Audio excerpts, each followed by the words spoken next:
So I'm just going to get us started.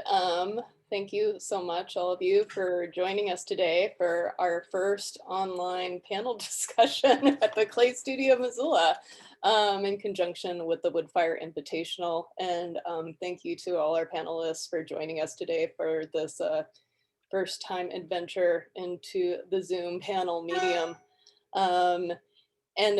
Today's panel is mentorship in the arts, and then Ben has invited 3 of his mentors to take part in this discussion today. There will be some questions and then some chance to engage and ask things of the panelists at the end, given we'll see how long this all goes. We're giving everybody a little reprieve from the heat outside. You can come in, this is an excuse for you to hide inside from the heat and watch this and take a little break. And without further ado, I will introduce Ben Blackwood, who is our Woodfire resident artist, and he will be introducing all the panelists and how he has gotten to know them over the years, and then has a set amount of questions for them. So I will stop my video and mute myself, and Ben will take it from here. All righty. Hey, everyone. So in here today, we brought together a few of my previous teachers and professors and mentors, of course, from my ceramics career. I'm excited to introduce you all to Patrick Hoffman, Dean Adams, and Josh DeWeese. All 3 of these folks, played a hand in both getting me started as a ceramicist and introducing me and kind of pushing me along the path of wood firing. So we'll give them a second to kind of introduce themselves a little more. Pat Hoffman, do you want to get us started? Kind of let us know where you're from and where you're at, what you're making now. Thanks, Ben. I'm flattered to be considered a mentor. I started with pots in Iowa as a high school student and fell in love with clay, which took me to the University of Wyoming, of all places. The program was perfect for me at that time. And fast forward to Bozeman, I got my BFA in ceramics and sculpture, and I got my BA in K-12 art ed. Moved to Bozeman, Montana, and this was honestly a temporary stop for me along the way. I wanted to continue on to grad school. I wanted to move to Bozeman and kind of get a feel for the Archie Bray, get a feel for clay in this region. I wanted to learn how to build homes. I love winter recreation. I love snow. And I wanted a season pass. I kind of hadn't really experienced that yet. So I snagged a season pass to Old Bridger Bowl, Montana. And here I am 20 years later and have taught at Bozeman High School for 16 of those years. I've been working in clay and working very intimately with all kinds of wonderful people through the years. And I'm excited to kind of dive into that a bit more. As an overview of what I've been doing, though, is firing wood kilns, firing electric kilns, firing gas kilns, throwing pots and working on sculpture and dabbling in all kinds of things and feeding off of the energy of high school students, which has been rather incredible for me. So I'll leave it at that for now. Great.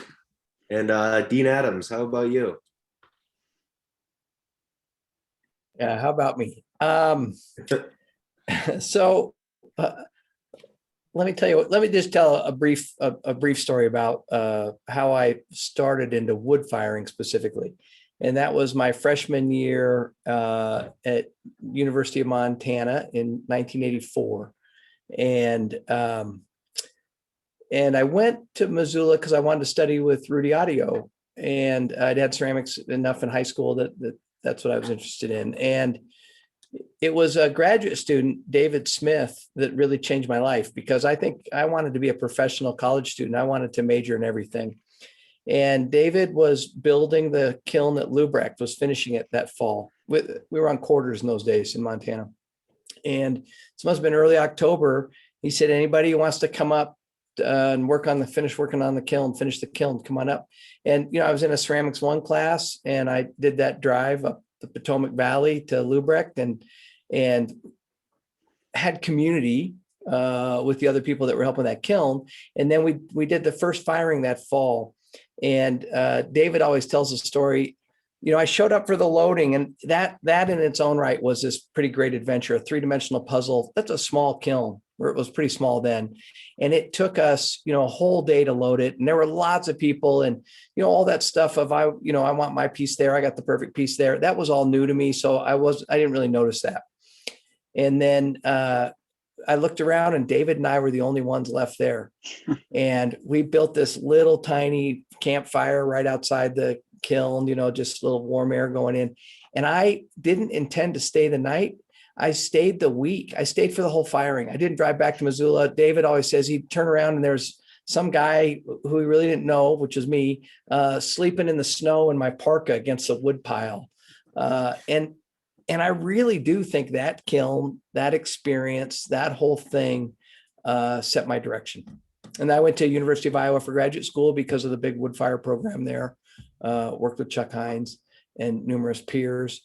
And even though if you were to define me by the kind of work I make every day, right now, I rarely get a chance to make the body of work that I really love to make for the wood kiln. I've been making a lot of these low-fired decorative pieces as opposed to the architectonic sculpture. But I've got a kiln and a half at home, wood kiln and a half at home. And in fact, Pat's fired the half that works many times. Josh's been out there too. I just need more time. Yeah, don't we all? Yeah, thanks, Dean. Josh, how about you? Let's see. Well, yeah, I'm thanks for the invitation for this, Ben. This is fun to participate in this. And I got my start. I think my first wood kiln was at Montana State many years ago, even before Dean there. When I was an undergraduate student, there was a kiln there that we got to fire. And one summer I got into firing it with a fellow student, and we fired this one kiln 4 times one summer. And I got sucked into it completely. And I think that the thing that's always been amazing about it is the community, is the gang of people that end up being involved with these projects, because they're so communal. I mean, you need more. You can't just do it on your own, and so having that camaraderie with the process, I think, has always been really fun. But I think it's an amazing process, and I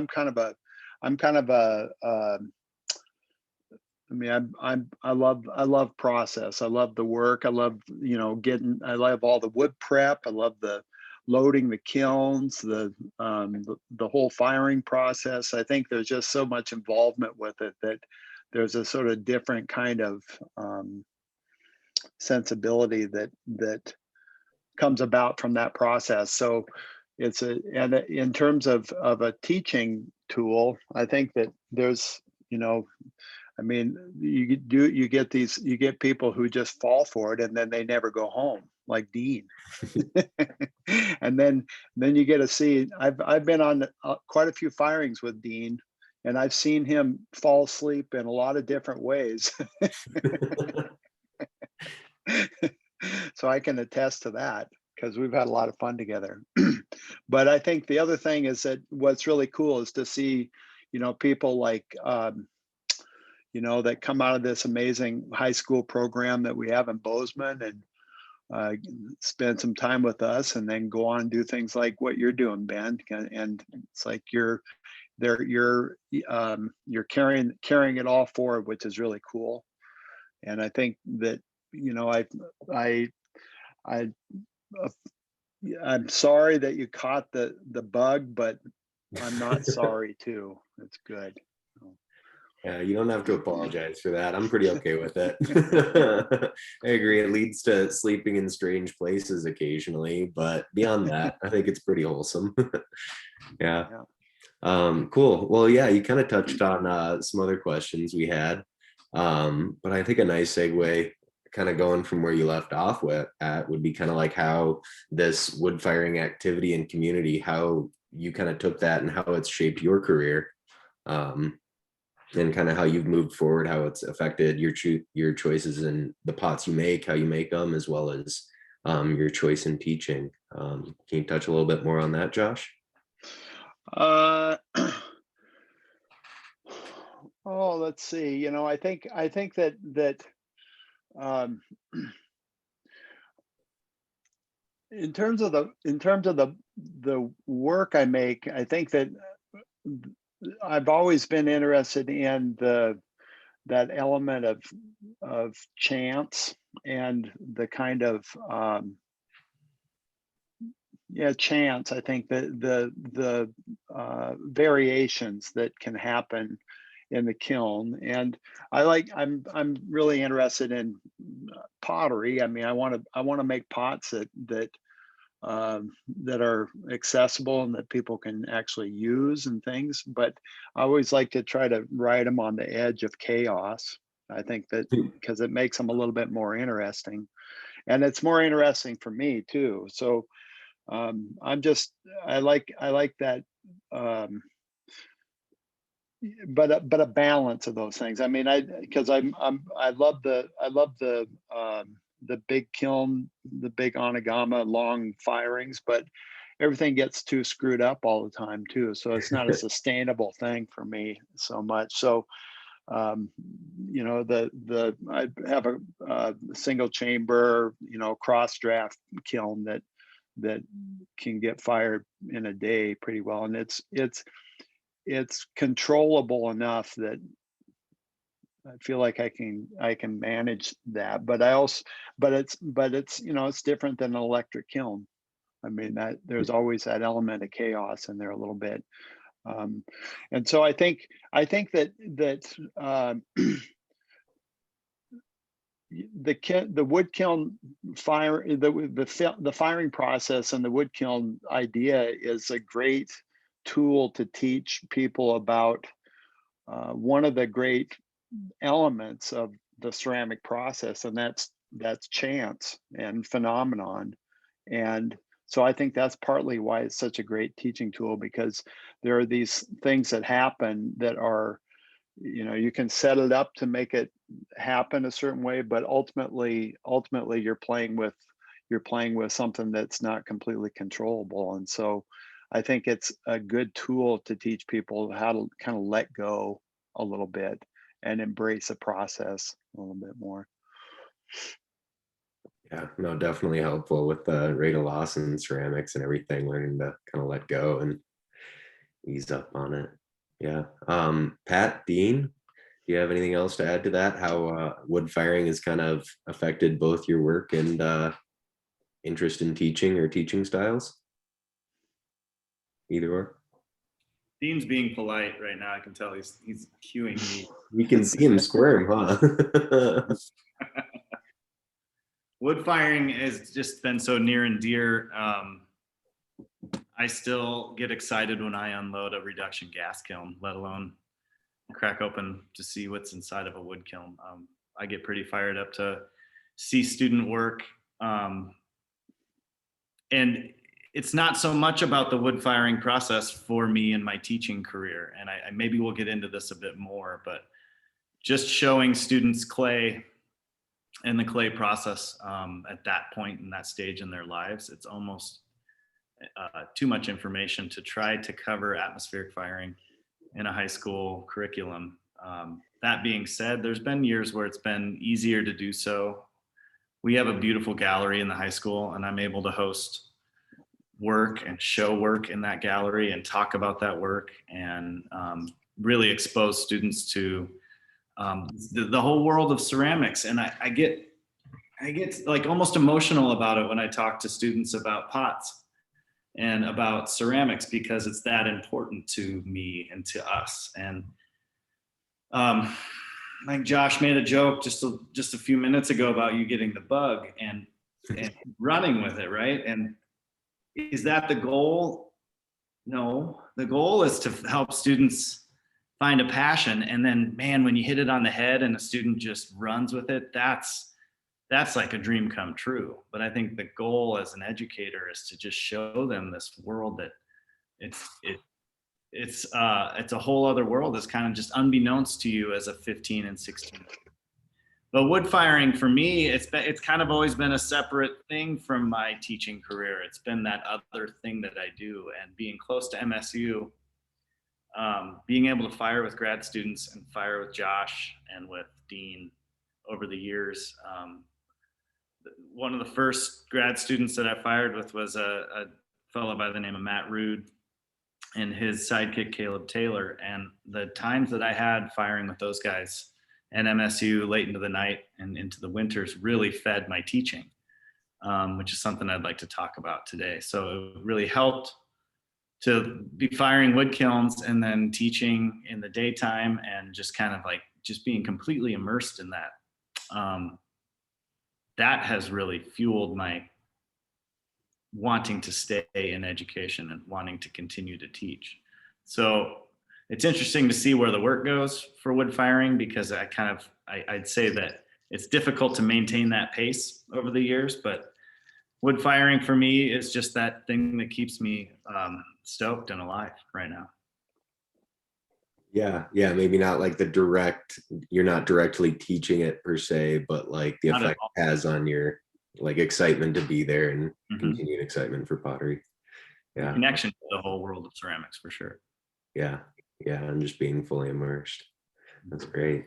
All right, Dean. I was reading something earlier today that was about Prometheus and Aristophanes, and it was really sort of about this idea of language, that teaching and learning are the same Mobius strip, and so with the same sort of roots. And so I think you can't teach in this solo way without learners. So I think that they're really sort of the same thing. To sort of build on what you were saying, Ben, that you're not teaching in that standard sort of or traditional, hopefully long past sage on the stage way, because learning, I think, happens so much for the person that's doing the learning.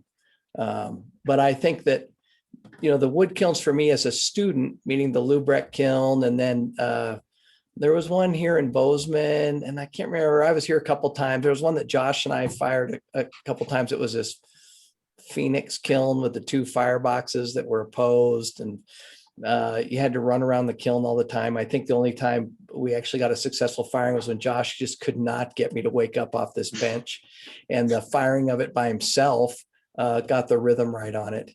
And I think at University of Iowa, we, in terms of a learning environment, we built a kiln every year, and then sometimes every semester. A new wood-fired kiln, and we changed the designs. And Chuck Hines' gift to me as a professor was that he took me to every wood-fired kiln, almost every one I can think of at that time that was east of the Mississippi. We did it in a couple of trips. We did the southern kilns, including the Groundhogs and Berlin Craigs, and Ben Owen was firing or unloading while we were there, and Vernon Owens over at Jugtown was firing. And then we did another one where we went to Jane Harold's kiln and Joy Brown. With huge trips where I'd get to ask people if they were going to build it again, what would they do differently, and that sort of thing.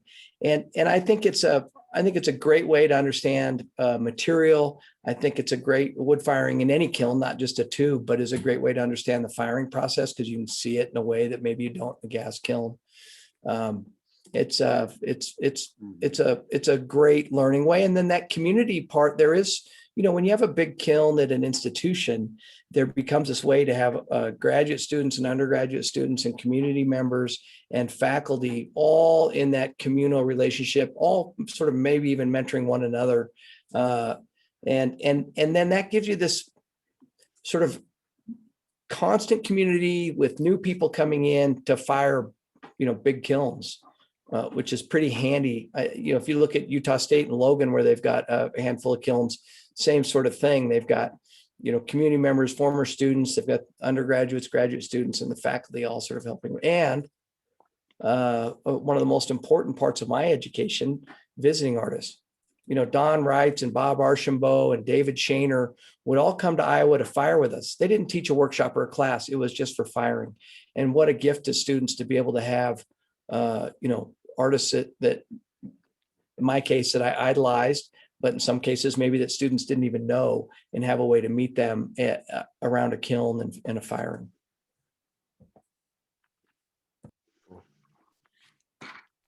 Cool. All righty. So my next kind of curiosity, you guys have all chosen to kind of split your careers as both makers and teachers. And so I'm kind of curious, like at what moment did you guys realize that like teaching was kind of the answer, to maintain like your healthy art career and whatnot? And, what have kind of been the like rewarding moments of that? What you kind of touched on it earlier, Pat, like what keeps you going? But yeah, why teach and what's good about it? You go first, Pat. Why teach?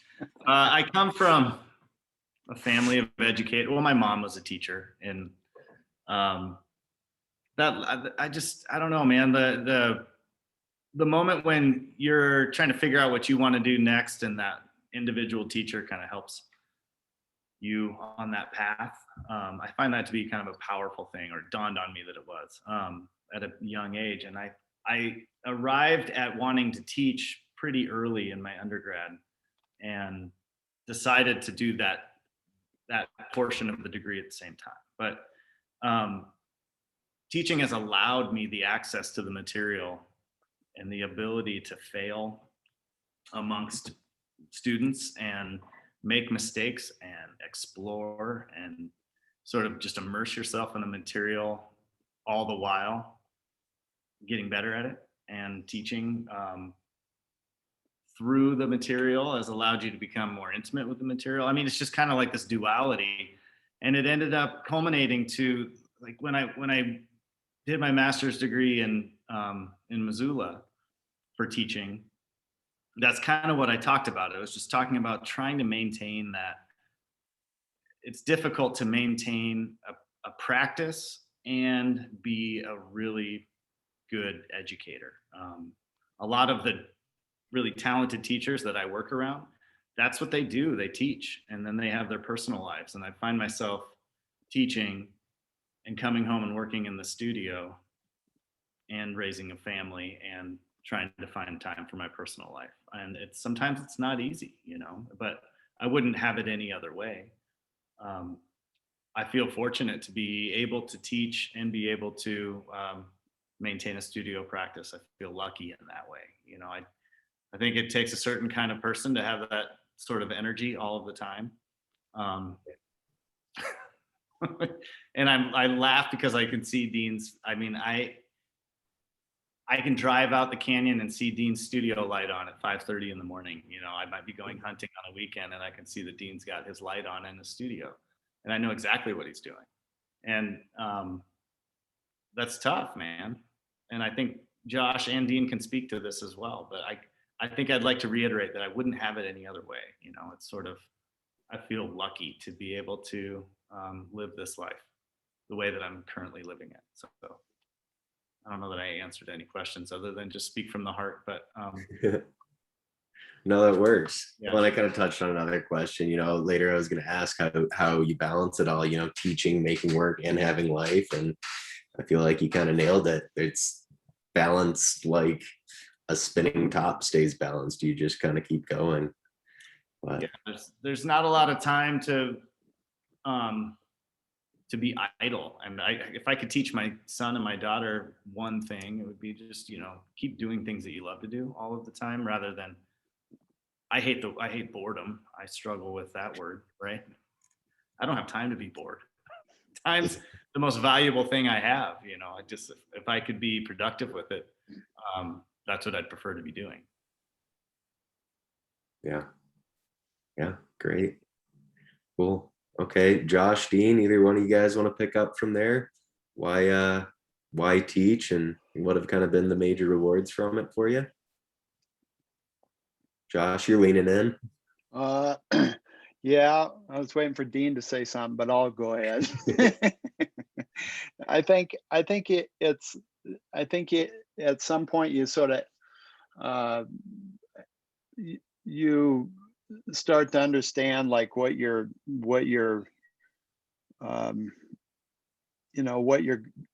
made for, like how much stuff you can kind of I mean, that was my sense about it, is that I've always been in a situation where I've had either administrative job or a teaching job, along with that studio sort of job or love, I guess is what you would call it, or passion, as part of my life. And I think that there was a point where I thought, well, would I like to be full-time in the studio, and I decided I didn't want to do that. That the variation that comes with teaching in particular, I think is so rich, it's so rewarding, that it's worth all the headaches, because it's endlessly entertaining. I mean, that's the thing about it with teaching, I think, is that it's incredibly challenging, and it's really it's a new project all the time, like, because trying to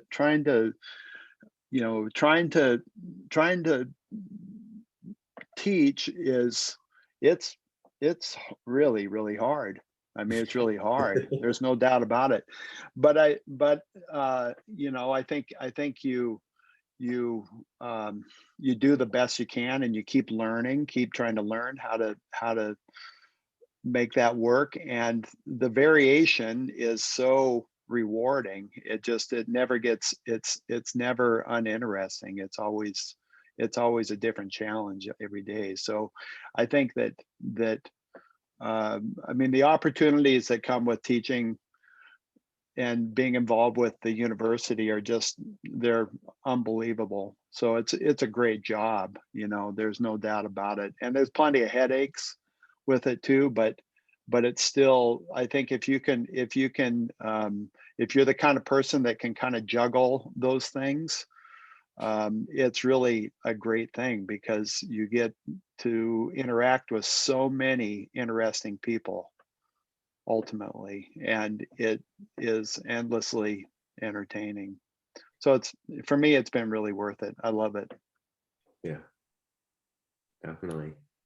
I didn't set out to teach. When I got out of graduate school, I set out to make work, and Mm-hmm.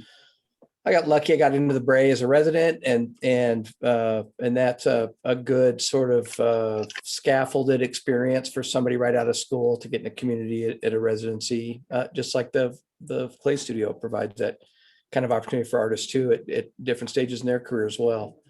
In graduate school, I had one good class and one bad class. They were both Ceramics 1 courses. One was in the fall, one was in the spring. And my mentors weren't really about teaching, and so they couldn't tell me what the difference was. So I just assumed I was a bad teacher, and so I decided to go out and make work. And I'd worked in Kaneko Studio. I had that model of what it is to be an artist, and I thought I wasn't a good teacher, and I thought I didn't like it. And then in 2001, that fall, I was teaching a foundations class as an adjunct.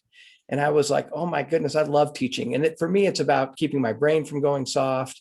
It's much of what Josh said about engaging with other people. And at the end of my life, as many objects as I've will have made by then, I don't think my life will be defined at all by those objects. My life will be defined by the relationships that I made, at least for me, right? And so teaching is a really great place for me to build those kind of relationships with people. It's also really exciting and rewarding to see people find their path, and wherever they are in their life. I mean, I've had people in workshops, who are in their 50s who come to a workshop and find a new path and direction in their life through that experience, usually around a wood kiln. And so I just think it's a hugely rewarding experience to work with other people. And let's face it, studio art generally is not about working with other people. It's generally sort of being away from other people. Yeah, it's kind of nice that wood firing especially, but ceramics in general seems to bring that sort of community forward. Makes it a little easier as the studio artist too, having some people around. But yeah, so I'm curious, Dean, too, as I left, you had kind of worked your way up through some different administrative positions, and now are you teaching teachers now? Is that what your new job is in the Center of Faculty? What do you do now? I'm the director of the Center for Faculty Excellence. And like every experience I've had at Montana State University, honestly, what's happened is I've joined a really exceptional team of people who care about what they do. So whether that was faculty in the School of Art, of administration in the College of Arts and Architecture, or now that I'm in the Office of Academic Affairs, really the Provost's office. But we are a center that is a team of people who have different expertise, like instructional design and universal design for learning, and grants and research. And so that's just been my good fortune, and it gives me good variety. I'll never forget. I've never gone for diagnosis for ADHD, but I'll tell you a story about Al Tennant, who's an old wood firer and traditionally a Montana ceramic artist, or fundamentally. Al, in his late 60s, went for ADHD diagnosis. And they said, "You've got ADHD." And he said, "I don't believe it. I'm 67 years old. Why? Like, how did I succeed in life?" And they said, "Well, tell us what you did." And he said, "Well, I taught ceramics." And I'd go talk to one student about what they were doing, and I'd go over and talk to another student about what they were doing. I go over and talk to another, and they're like, "That's how you survived. You were able to keep moving around." My paths have been very unintentional for my part. Things just keep meandering. But like Pat pointed out, I do go to my studio every day and make work. That part's consistent in there. And, Ted Adler used to always say that every artist has a day job. It's just that for some artists, it's managing their career. There's, managing their practice. It may not be making work. It may be, doing your books and ordering supplies and checking inventory. I think Diane Rosenmiller was a great model for that when I was at the Bray. At the end of the day of making, she spent the next few hours doing her ledger books, checking her inventory, sending out bills or receipts, and doing the business part of it. And that was the other part of her, her day job, if you will. So I think we all have something else in our lives usually. Yeah, definitely. So kind of the last question I had for you all would be kind of continuing with this as well. You guys have thought about being makers or teachers or both, or had other jobs affiliated with your careers in art. I was kind of wondering how you guys take your experience and use it to kind of guide students, or like really anyone, I guess, in ceramics, for the sake of the conversation, how you kind of guide them to seek a life or a career in the arts and in ceramics. Anybody want to take a stab at that one first? I try and warn them that they should get out as quickly as they can. I think it comes down to that thing about what you have the capacity for as an individual. I mean, what doesn't feel like work, and what do you really love doing, and what are you good at doing? And I think that helps kind of guide. I think that helps guide people a little bit when they, because you can tell when people are like, you can tell when people are really excited about sort of organizing big, events or student projects or things. That's a clue, that's a clue for somebody who likes to do things like that. That can kind of, that's a clue about what you look for, what kind of work you look for. Or there's somebody who, like, is always making and turning out really amazing work consistently, and they never seem to grow, they never seem to be disinterested in it. That's a clue too, I think. So partly I think is trying to show people different options, and then also sort of watching what really turns them on too. And I think that's the thing, like, um, about opportunities to build kilns and things like that too. That's some, for some people, that's the thing that really turns them on, like, and they're really good at it, they really get into it. So that's a pathway for that can become a career too.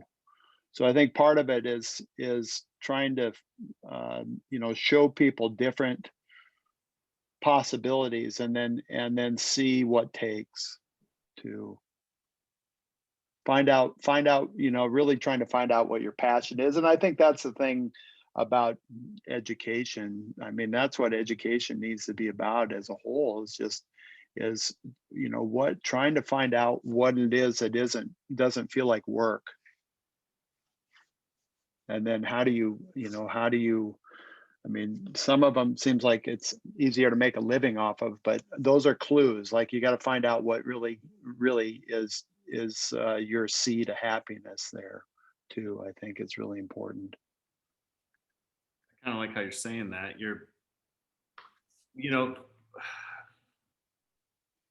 I was trying to talk about this earlier, just briefly, when I was saying it's not about, I have 20 students in the classroom. I have 5 periods a day. I'm not trying to crank out 100 potters. Yeah. I don't want to turn everyone into a potter, right? I don't think that's the goal. I think the goal is to generate curiosity and excitement for being curious. Like, that's when, if you can help someone figure out how best they learn, then I think, like, I've done my job. If they're hungry for a little bit more learning in their lives, then they will take that little seed and they'll continue on. And sometimes it clicks, and it happens in the ceramics classroom, or it happens in the drawing classroom, or in graphic design. Sometimes it's in the arts, right? And I think there's something to be said about a visual arts, studio arts education. We all understand its importance as makers and as lovers of the arts. Like, we see the importance of it, but I think generally the society is also seeing the strengths of being able to solve problems creatively and approach problems creatively, and be willing to think outside of the box, be willing to be vulnerable with your ideas and your opinions in a group setting, and allowing students to dabble in that, and allowing students a safe place to fail and try again and come up with better ideas the next time, is only making them better human beings. And it's giving them the tools that they're going to need to go on and be successful. And I'm so stoked to see students like yourself, that it works, it clicks, you're doing it, you're immersed in it, you're in the thing that you love. And the only other thing that I always give students is, it doesn't matter how when students ask me like what it's going to take, you just have to be in it. You have to go and do that thing all of the time. And if it's clay, it's clay. But if it's photography, you need to take every little job that's offered to you, and you need to go on every opportunity that you could possibly go on, and you need to be immersed in that world. And that's where the opportunity presents itself to continue on in the field that you love. But I like how Josh is kind of saying what feels like it's not, like when are you best feeling like it isn't work? And then that's where you belong. And I think that's kind of interesting. I get to kind of chew on that a little bit.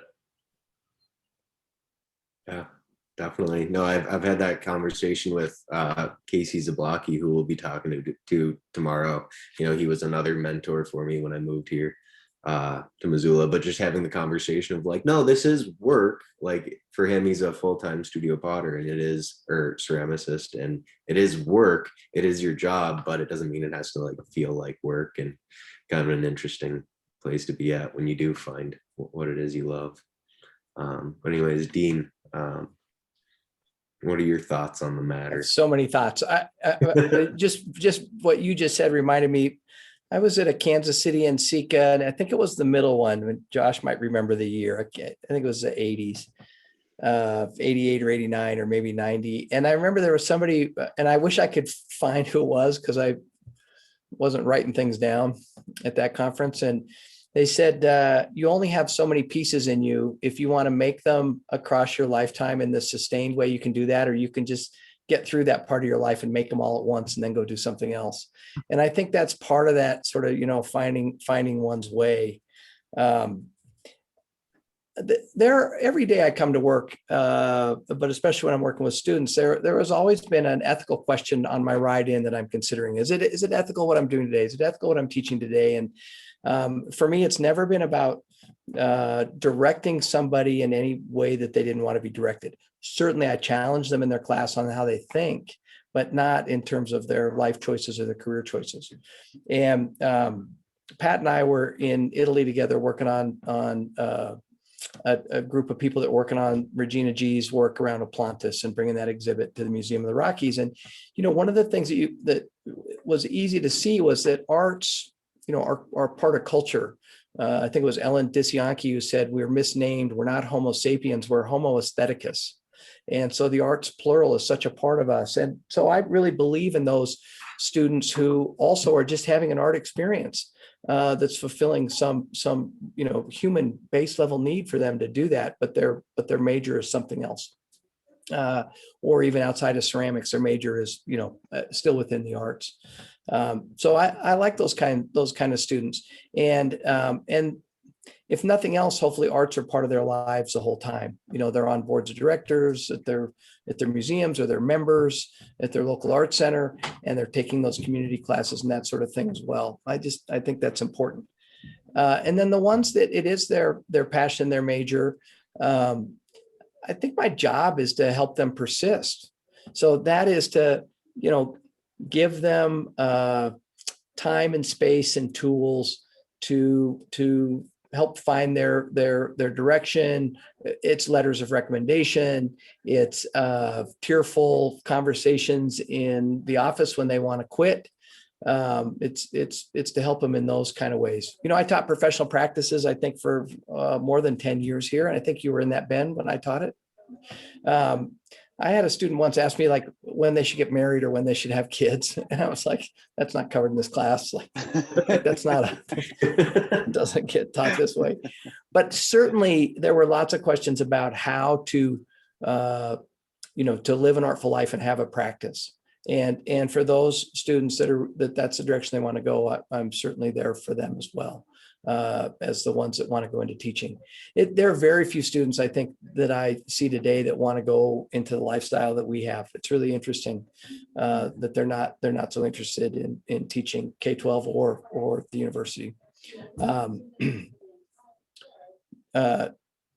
You and I were in Paraguay together. That was one of my most enriching teacher-student, mentor-mentee experiences, to be able to take you down there. And it, you know, I wasn't teaching you anything. You were doing work, and you were learning, and you were teaching me sometimes, you know, like, I mean, because we had to build that crazy chimney against that fence with those attack dogs, you know, and you couldn't get off the fence. And I mean, it was just such an experience.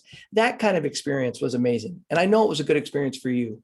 And that's the sort of experience that a student doesn't need to go abroad to have. We could have that at a kiln. We could have that in the gallery. We could have that, you know, in the studio, but that's the kind of connection as a teacher that I am fulfilled by, and that I hope my students are fulfilled by as well. Josh and I were in Brazil together, and I was in an Uber with one of the students headed to dinner, and she started crying, and she said, I for the first time in my life, I feel like I belong. And that was so powerful. We had a student in the studio one night, Josh and I, and the student had just gotten a call that his brother had died. And he was pretty new to Bozeman and pretty new to Montana. And he, again, talked about the community and the importance of that ceramic studio to be a place there for him, and to feel a connection to Josh and to me, to be able to talk about that and have somebody to share that with. Those are the experiences beyond the curriculum, you know, or that are the hidden curriculum, that I think are really valuable and help students have a community, find a sense of belonging, and perhaps persist. Awesome. Well, yeah, I mean, I would say from my experience, you guys all definitely lived up to your words just now, in the very least. You know, I mean, Pat, you know, I was just a high schooler when I first, you know, got to know you and started getting introduced to clay, and you really helped me realize it was something that I could actually go pursue. It was more than a high school class. Like, it was a reasonable thing to go chase, encourage me to get up to the professor. You know, I think you told me to go ask Josh if I could go mop his floors and get some studio access up at MSU, to which you, Josh, said no. Take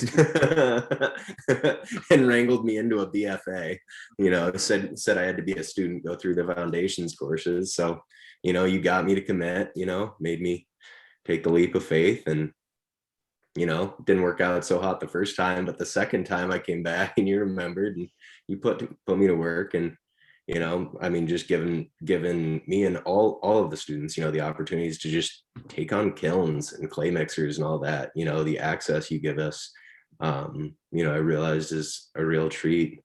Then, you know, Dean, you know, you opened so many more doors for me beyond just the ceramic studio. And, you know, like you said, trips like Paraguay, or helping me make the Aeromont trip happen and whatnot. And just some of those conversations, you know, to go back and, you know, take those kilns that Josh was letting me fire and figure out how to really, you know, do something weird with them, see if we could change a kiln a little bit with the firing or something. It was all good. So yeah, I would say you guys are pretty good at what you do. So and you were open to bringing up Dan Murphy and doing a firing with him too. I thought that was an important part of that sort of visiting artist, and driven by your interest. And I really think that we have a unique relationship with the high school because of Pat. We have a unique relationship with Pat, and because Pat's a maker. You know, not all high school teachers have a practice the way Pat does, and that means that he's truly connected. You know, it's a K-20 program, if you will. It's a good thing. Yeah, I mean, my first wood-fired pot, Pat Hoffman fired in an MSU wood kiln. You know, that was my first taste. I think it was a little bottle right after you had brought Jared Gabriel through for a demo, and I think I copied whatever the hell he made that day, and you fired it, and it worked. Got me hooked. So thank you for that. Yeah. Do you guys have any other questions for the panel, or? No.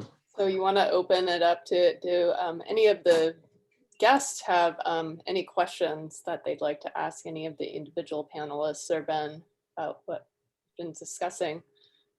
Yeah, absolutely. Just unmute yourself. Don't be shy.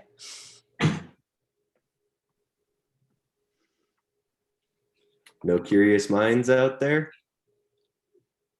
Well, here. Did Bruce, do you have a question? Yeah, sorry, I'm in public. Can you guys hear me all right? Yeah. Cool. In my experience of, learning a new skill, whether it's music or ceramics, in the beginning, we don't really, we're not confined by the rules. We have a really intuitive, raw approach to things. And then there's that kind of cycle where we start to learn the rules, educate ourselves, and then, eventually try to go and break those rules. I'm just curious, as educators, being around so much, newer students, I assume you're around a lot of that kind of intuitive rawness. And how has that influenced your own work? And if you can talk on how much your work has been kind of influenced by being educators, as opposed to what your work would be like if you weren't teaching.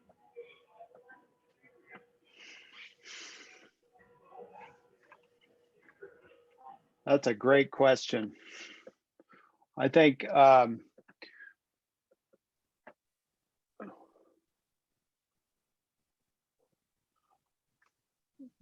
and sort of difficult to answer. I guess I don't have a clear answer or a clear sense about it, but I know that interaction with the infinite varieties of individuals that you get to work with definitely has an impact on how you not only the work you make, but how you live your life too. I think that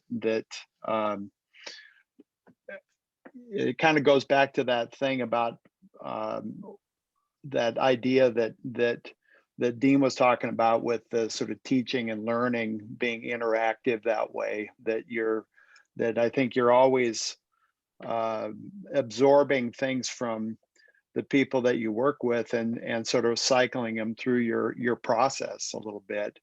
And sometimes those things are more direct than others, but I think it happens continuously. If you're it has to do with another word that Pat has been talking about, that is vulnerability too, and just being open to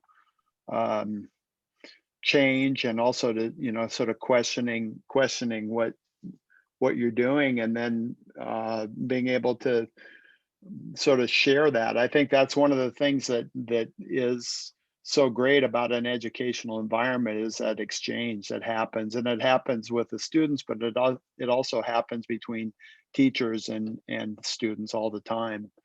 And I think that's a healthy kind of an exchange that you try to nurture.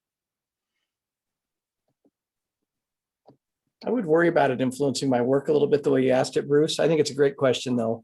There was a faculty member elsewhere in the country got in big trouble because they, I think, unconsciously were inspired by a student and ended up injecting some of that student's work into their own work, and then they were showing it, and then there was a big public apology. And I certainly, whenever students are making work that deals with the same issues that I'm dealing with in my work, that's the hardest student for me to work with, because I'm worried about bringing my own baggage from the studio into my meeting or relationship with that student. So I prefer to have students that make really different work, and I think probably Josh and Pat don't have much say in that, because I see a lot of students who are inspired by Josh when they're in the studio at MSU, and Pat is teaching them how to use the wheel or the studio and the tools at the high school, and so they're going to make work that's similar to how he makes it. That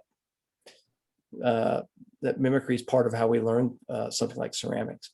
But in terms of your question about not knowing the rules, I actually like it that students don't know the rules, because sometimes I need to be shaken awake and say, oh yeah, why do I do it this way? And so rather than say, don't do it that way, do it this way, I'd like to see what they do. Maybe they'll innovate something. I mean, I was in grad school and Peter Volkas started doing something in front of me, and I was like, what was I thinking? Why did I think I had to do it this way? Like, he reminded me that there weren't any rules. I think it's one of the most valuable parts of going to NCCA is watching other people work, or workshops, or just being able to see other people work. It breaks you out of your rhythm and out of your assumptions, how to make. I think I have to flip it a little bit. Sometimes I question why I make the pots that I make. And I think it's a product of teaching at a high school. I throw a rather tight pot. It's like, it's clean. It's a clean line, but I'm drawn to that whimsical pot. Like I love looking at ceramics, and as we all do. And I love Josh's work, and I love the variety of mark making that can happen on pots, but I tend to have to start somewhere. I believe that a student should be able to technically be able to throw before they cut loose and start in getting creative with their work. They need to understand sort of the laws and the rules of clay and how far you can push it. And I think that that's informed my work too, which is interesting. I have to break the mold sometimes and break away from that rigidity. Mm-hmm. Student asked me once why we don't fire kilns from, like, tube kilns from the back to the front. And, you know, I mean, there are reasons, you know, to have the ash and the flash go through there, but I certainly am still entertaining the idea of what would happen if I started in the back stoke window and made my way back to the front of the kiln. What would I learn from that? So I love it when students come in with fresh eyes on the conventions. Mm-hmm. Yeah, my favorite one I've seen was teaching, and I had a student come back after being away from class for a week. All of his pots dried out, and he came in to trim that day during class. And you know, he just kind of like looks around and sees the like reclaim bucket, and he just takes his big jars and he starts dunking the bases in and sets them aside. And he just starts dunking bone dry pots, and I'm sitting there like, no, you're gonna ruin them all. And next thing you know, he's sitting there and he's trimming, like, I wouldn't call it leather hard, but it wasn't just a dust factory, you know. And I'm watching this and it's like, oh, you know, like you said earlier, it's like, there's no rules to this. Like, whatever you think you know, you're wrong. So yeah, I think it's always a bit of a struggle for me, or you know, a dilemma, because I think that I believe in that foundation, that idea of the foundation, and you know, foundation of skill, of just sort of learning the basics about things, and you know, that just takes time. I mean, that's the thing about the throwing process in particular. It's a long-term endeavor, you know, to really learn how to throw very well. So but my teachers were really big on that, on the foundations, you know, and the underlying structure of a pot, and how that architecture works. And so that's always been something really important to me. And it's you know, it's sort of hard, because I mean, it's hard to convey that need for that long-term investment, you know. But I think that's, you know, that's one of that comes in time. You just have to keep reminding people that, you know, get the basics down. You got to learn how to move the clay first here. You teach the heel toe method on kicking the wheel? Just my favorite line is Rick Pope, don't let it hit you in the face. That, you know, that's all you got to remember.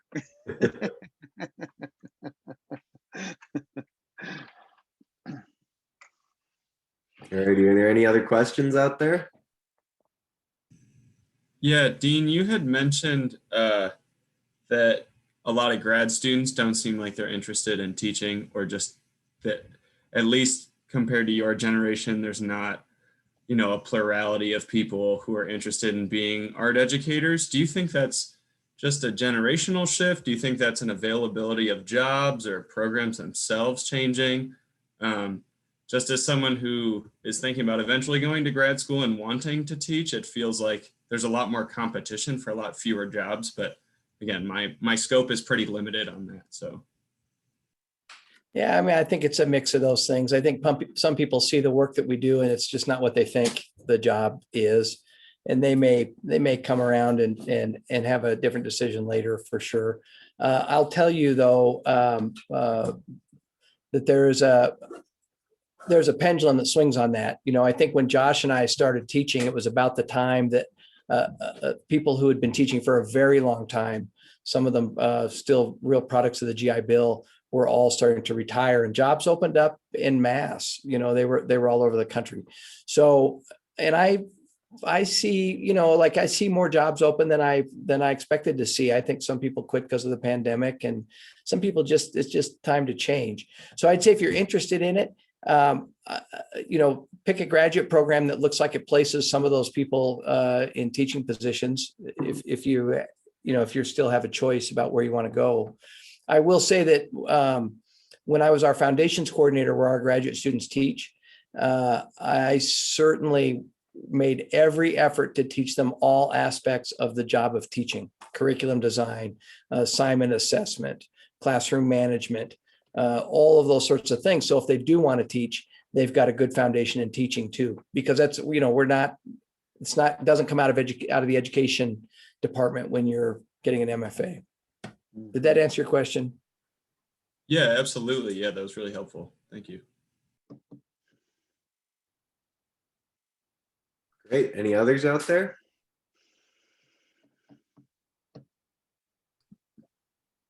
Yeah. Hey, Ben. Hi, everybody. This is more of maybe a comment, or it could be called a qualment, or what do you call them? A qualment is where you have a question and a comment, I think.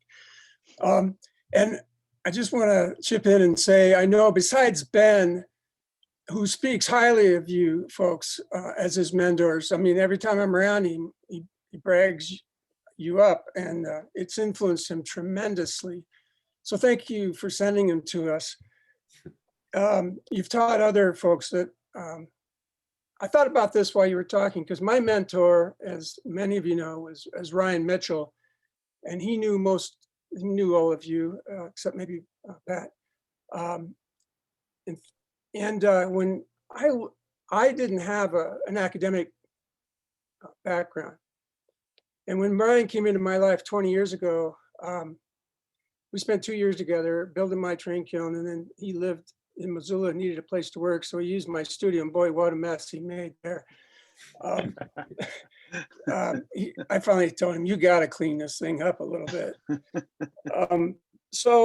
But we always thought about things in a similar way. The guy can put you to sleep talking about religion, politics, history.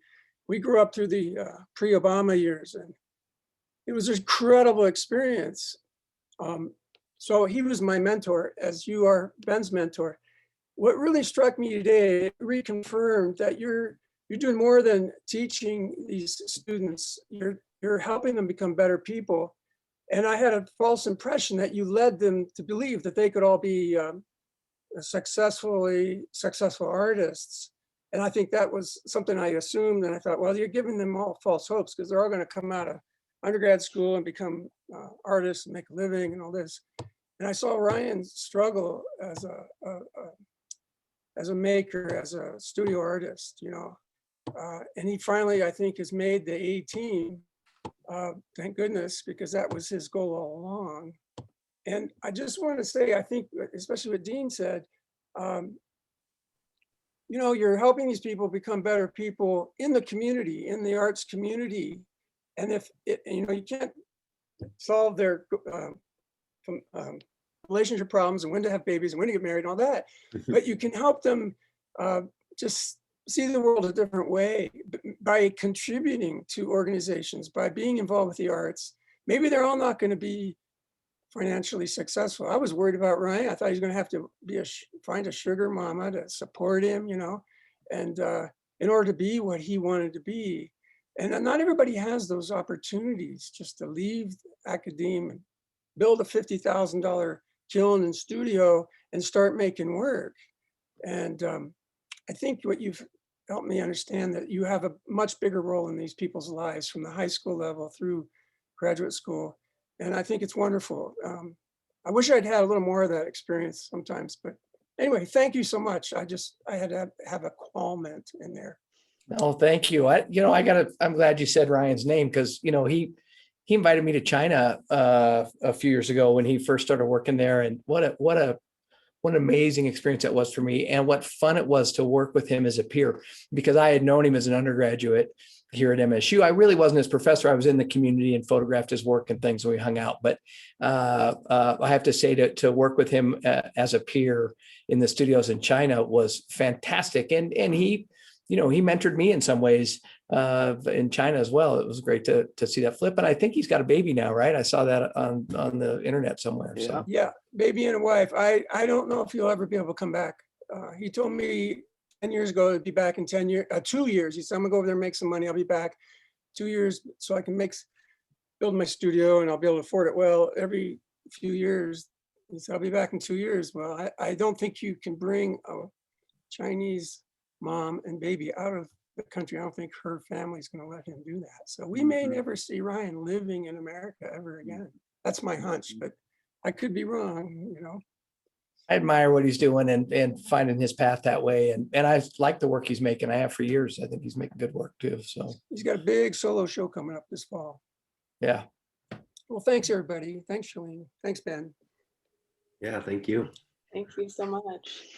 And thank you to all the panelists agreeing to participate in this today. It's been really great conversation and dialogue, just hearing everybody talk about their experiences and your relationships and how that growth and change from, transitioning from being a mentor to peers too is just sort of a very special thing that does happen through the course of retaining those relationships throughout your life and getting to know each other and being in each other's lives for so long. And so it's been great hearing about all that. So Ben, we have a panel tomorrow, and this is a another great panel to do with past residents who have been in residence at the Clay Studio Missoula and have established careers in the state of Montana and have continued in various points to firing the Anagama. And so Ben will be in conversation with them and talking a little bit about that development and building those relationships and developing as a young artist and growing your career and their experience through that. So yes, be sure to tune in to that tomorrow. So thank you again so much, Pat, Dean, and Josh for joining us. Thank you all guests and for your great questions. And thank you, Ben, for being our woodfire resident artist for the past 2 years. Ben just finished firing. The invitational firing is generally the final firing that the woodfire resident does. So the buttoning up, Ben's show, his exit exhibition is coming up and opens second Friday in July. So be sure to check that out. Hey, thank you so much. Thanks everyone. And Ben, thank thanks, you. guys. Thanks, Ben. Thanks, Shalene. Wow. Thanks, y'all. Bye, you guys. Bye. You.